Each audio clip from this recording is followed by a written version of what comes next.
మరి ఇట్లా రావడం వల్ల ఇక్కడి నుంచి ఆలోచన చేయడం వల్ల తెలంగాణ ప్రజలకు మేలు జరగాలి.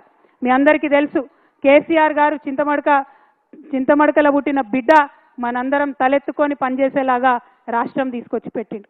మరి చంద్రుడు అని పిలుస్తారు చాలామంది, ఇక్కడ చంద్రం సార్ అంటారు చింతమడకల.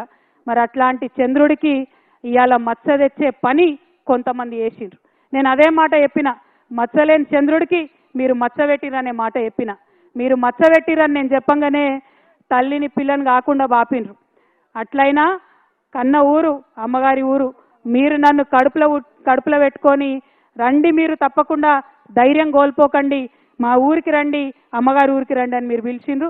అందుకే చెప్తున్నా, మీ మేలు ఈ జన్మలో మర్చిపోలేను. నేను ఈ సంవత్సరం డెఫినెట్గా బాధతోనున్న, క్లిష్టమైన పరిస్థితుల్లో ఉన్న కుటుంబానికి దూరం చేసిండ్రు అనేటటువంటి బాధతో ఉన్న సమయంలో ఊరు వాళ్ళందరూ అండగా నిలబడి మరి నన్ను పిలవడం చాలా సంతోషం.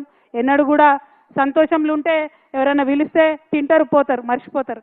కానీ దుఃఖంలో ఉన్నప్పుడు ఉన్నోళ్ళే నిజమైన స్నేహితులు. ఇవాళ దుఃఖంలో ఉన్నటువంటి నాకు అండగా నిలిచినటువంటి మీ అందరికీ మళ్ళొకసారి హృదయపూర్వకంగా నేను వందనాలు తెలియజేసుకుంటున్నా.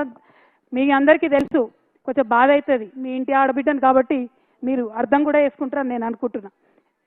పెళ్ళి అయి అప్పగింతలు చెప్పి తల్లిదండ్రులు ఇచ్చిపెట్టిపోతేనే బాధ ఉంటుంది.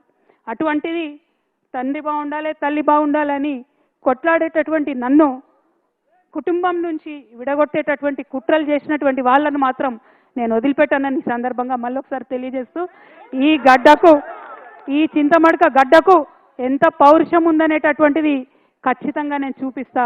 ఆ చూపించేటటువంటి నా ప్రయాణంలో మీరందరూ కూడా నాతో అండగా నిలవాలని చెప్పి మనస్ఫూర్తిగా మీ అందరూ కూడా నేను కోరుతా ఉన్నా. ఏ ఊరు కూడా ఎవరయ్యా జాగీర్ కాదు, కానీ అట్లా జాగీర్ లాగా చేస్తున్నటువంటి కొంతమంది ఉన్నారు.